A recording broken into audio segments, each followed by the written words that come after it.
Welcome to Wall Street Confidential. I'm George Moriarty here with Jim Cramer. Jim, how you doing? All right. Rough day yesterday. Right. Very interesting though. We're up a little bit today, and nobody's coming out. Certainly, you haven't come out and said the bottom's here. No, and I like to think of bottoms as staged.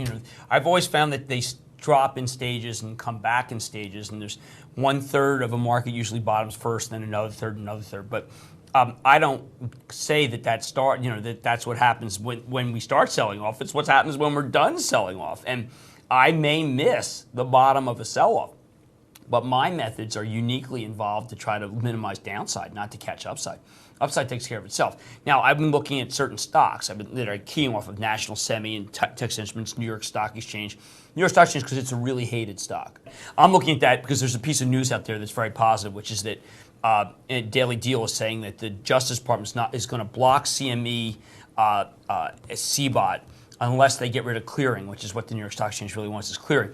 And the fact that that stock isn't bottoming on that piece of news after a big analyst day is telling me, be careful of these, of the financials, of the brokers, of anything in that ilk. And that's the group that needs to bottom first. Forget what will bottom first, but the financial and financial derivatives need to bottom first because they're trading off the 10-year, and it's the 10-year that's causing the sell-off. Each sell-off is different. The sell-off in February was a Chinese sell-off. Right. That's very different from a sell-off that's involved with the 10-year.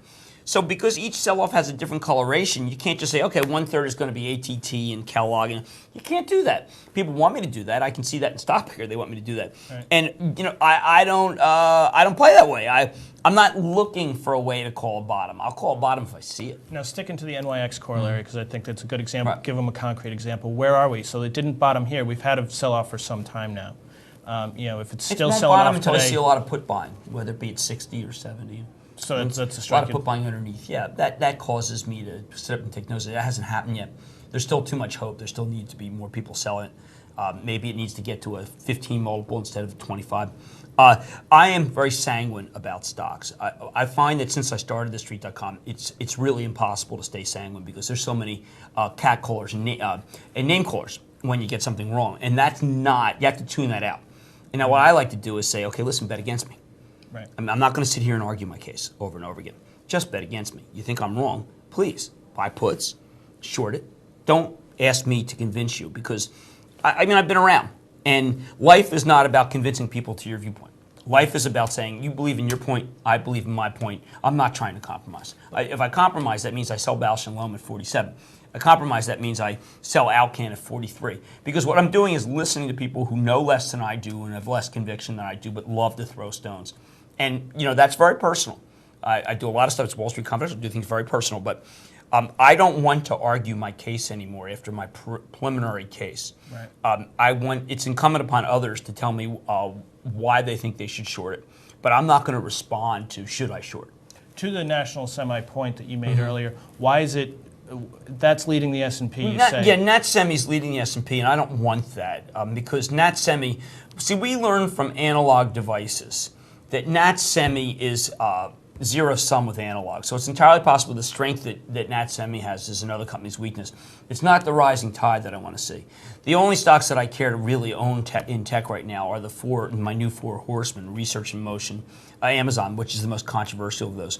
I need to own, I want people to own Google and I want them to own Apple. Fantastic. Now, and just we know on Apple, because again, there's a lot of confusion. Why is there confusion about the things that I do here? And the confusion is that I'm a professional.